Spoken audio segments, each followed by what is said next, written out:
না টুকলু, পিকলু দাদার কবে থেকে জ্বর হয়েছে, শরীর ভালো নেই, আমাদের খেলাটাও ঠিক করে হচ্ছে না, একটু ভালো লাগছে না আমার, জানিস। এই পান্ত, মন খারাপ করিস না রে, পিকলু দাদার জ্বর ঠিক হয়ে যাবে।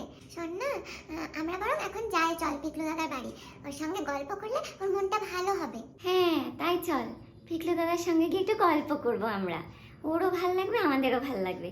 আমি না পিকলু দাদাকে এই গাড়িটা দেবো, বলবো পিকলু দাদা তোমার তো এখন শরীর ভালো নেই, একা একা খেলছো, তুমি এই গাড়িটা নিয়ে একসঙ্গে থাকবে গাড়িটার সঙ্গে।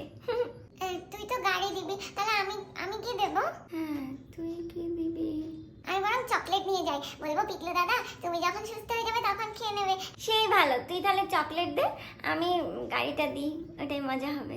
এখন তুমি বেশি বেশি করে ফ্রুটস ভেজিটেবলস এইসব খাও, আর কাকিমা যেটা যেটা বানিয়ে দেবে সেটা সেটা খাও, দুষ্টুমি করো না একটু।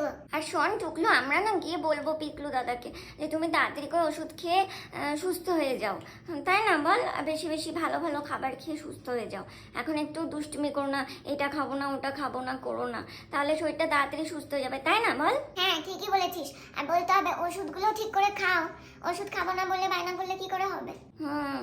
আগেরবার আমারও জ্বর হয়েছিল, তখন আমি অনেক ফ্রুটস ভেজিস খেয়েছিলাম, তারপর অনেক তিতো ওষুধ খেয়েছিলাম, তারপর তাড়াতাড়ি সুস্থ হয়ে গেছিলাম। সত্যি রে, পিকলু দাদার জ্বর হয়েছে, আমাদের একটুও ভালো লাগছে না। আমরা তিনজন মিলে কি সুন্দর খেলি, এখন আমরা দুজন মিলে খেলছি, একটু মজা হচ্ছে না।